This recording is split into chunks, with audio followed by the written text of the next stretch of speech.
Greetings and blessings to all of you beautiful beings of light out there. We are here doing the lessons of A Course in Miracles. And by here today, we're back in the studio in the Ocala National Forest. I'm back here in Central Florida, loving it. I missed these trees so much. So today we're going to be doing lesson number 92. Miracles are seen in light, and light and strength are one. This is a great teaching today, and I have a pretty good way to help you integrate this one into your practical daily life. Hopefully it can help you. So here we go. This is a little long one, so hey, if you're hydrating yourself, grab your bottle of spring water. This one comes from the Ouachita Mountains in Arkansas, which I used to live a couple hours away from there. Beautiful place. But grab yourself some water. Have a hydrating start to your day, or whenever you see this video. Okay, here we go. Miracles are seen in light, and light and strength are one. The idea for today is an extension of the previous one. You do not think of light in terms of strength, and darkness in terms of weakness. That is because your idea of what seeing means is tied up with the body, and its eyes and brain. Thus, you believe that you can change what you see by putting little bits of glass before your eyes. To my friends wearing spectacles. This is among the many magical beliefs that come from the conviction that you are a body and the body's eyes can see. You also believe the body's brain can think.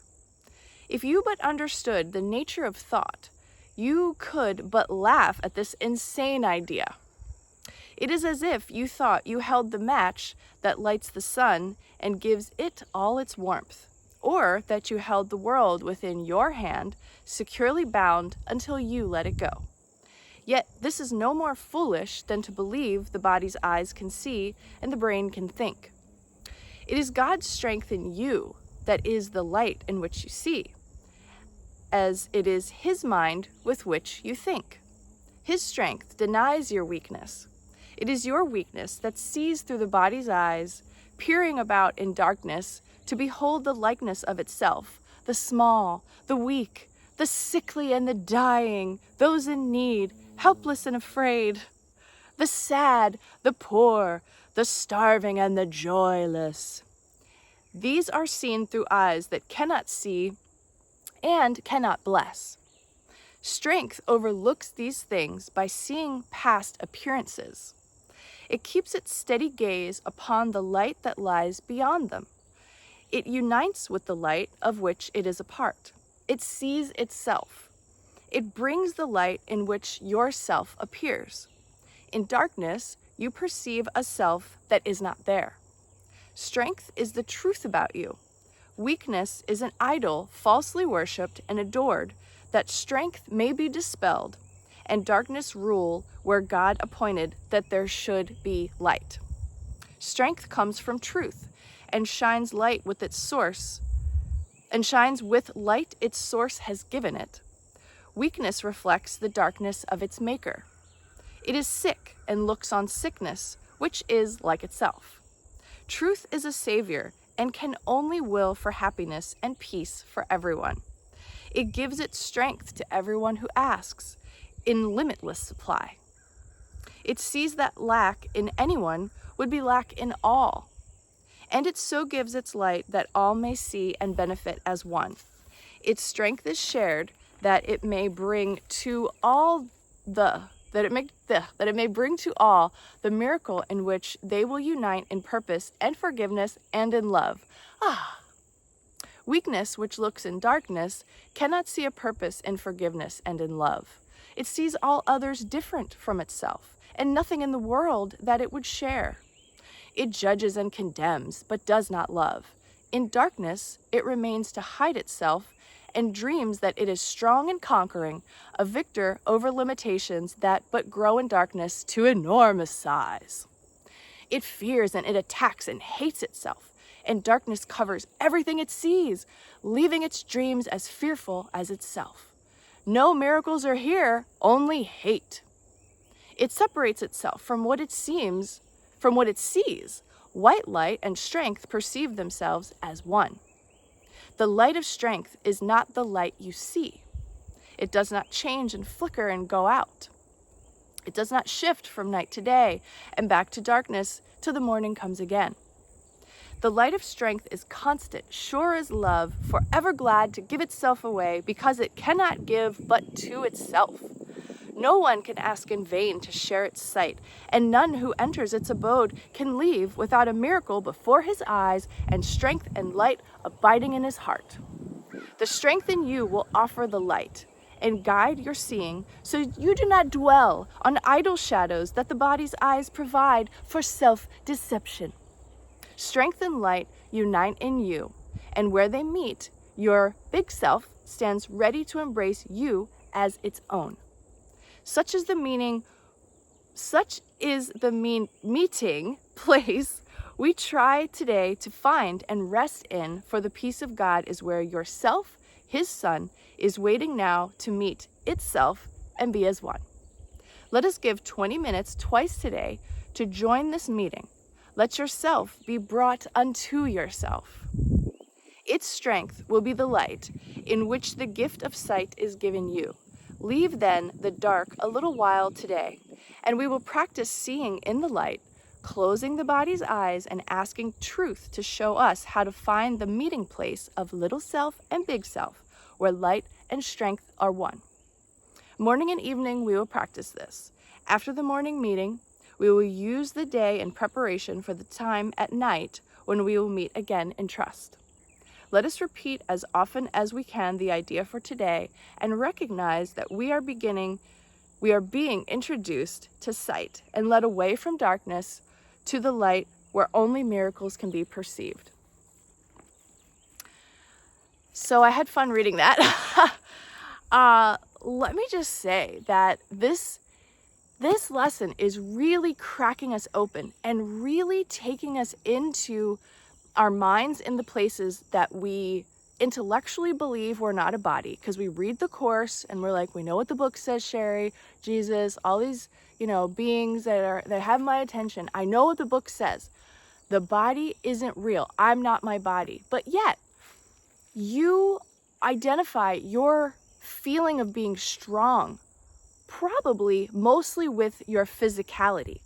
And your physicality is falsely energized by a lot of your bad habits, okay? Like what you're drinking, what you're eating, your sleep cycle, your work, your, the things that you do in your life that are so managed and so unnatural and so against the flow of just nature that you've created this false sense of strength.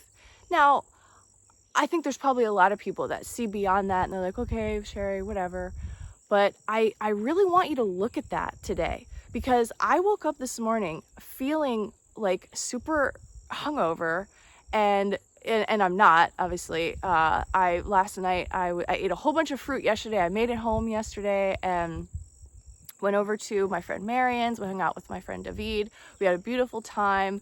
The last meal of the night last night, which was like the fourth meal of the day, I ate a lot of salad. And then while I was there, I was like, oh, I gotta go have a bowel movement.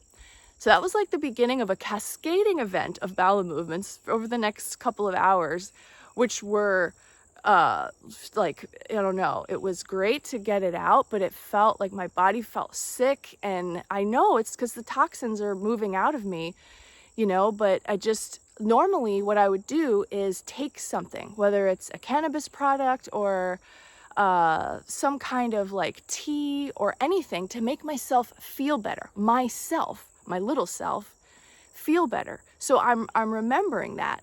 And then I was sitting there in the bathroom on the toilet. I'm like, no, I'm not taking anything. I'm going to be with this discomfort, as awkward as it is, as bad as it feels, whether I start vomiting or not. I'm going to sit here and be with it, because I don't know what my body's experience actually is, because I'm always covering up sensations and then tricking myself into believing I feel better. So check yourself today. What are you doing to make yourself so comfortable that you don't have to feel certain things? Maybe you allow yourself to feel your emotions. Maybe you're very good at that. But what do you think makes you feel better? And are you equating that with strength? Do you, emerge after having all of your potions and tinctures and all the things that you're having that increase your, false energy? Is that what you're equating with feeling better? And is that what's helping you put on this confident, healthy, identity out in the world? First to the mirror with your little self, and then out into the world. Make sure that you have the potentiality to grow towards having the inner strength, the courage, and the discipline to do none of your fix-it things that you normally do, and just be with the sensations. That is true strength. My friends, we are not our bodies. I know that. I know that to be true. But when you're going through any suffering at all, tell me you don't identify with it. Tell me you don't take it personally, like the body's hurting you or something. Tell me that's not how you feel, because that's how I was feeling. But then I thought to myself, no, come on, turn to your real strength, your real courage to do nothing. Don't try to fix anything, and that can extend further, and we'll talk about other things that you can think of throughout the day. But that came to me as I was reading the lesson this morning and going into meditation, this idea of our own definition of what strong means or feeling better means, and that we are really equating ourselves with the body. We're still in it. I mean, that's where we're having this incarnation experience from inside of, like we're riding in this vehicle. And so now, when it comes to light, and initially Jesus talks about putting on your spectacles or your little pieces of glass before your eyes, again, I feel like we're in that lower dimensional world of seeing is believing. So not only do we think that we can see the light, even the light of the sun, but we need validation, and we don't trust unless we can see in many cases. Now, lots of unexplainable things happen to us, especially Course in Miracles students, and we start experiencing synchronicities and serendipity and all of that. We do have experiences that are metaphysical and ethereal, no doubt, but there's still that part of us that's so attached to the body that needs to have validation and proof. And to shine light on something in order for me to believe it is what we're waiting for. So this book is helping us break deeply into that. And you just have to have the awareness and the patience with yourself, and just the beauty of forgiveness to really let things unfold naturally, and trust that we're being humbled right now. Because I would love to believe that I see light, but if I'm just thinking of the body's eyes and the brain is where the mind thinks, all that stuff, we are taught that. So you have to unlearn that and really, believe that what this book is wanting us to embody and take into our consciousness is the truth. And then you have to ask yourself, do you really believe it? Are you just doing this as an insurance policy?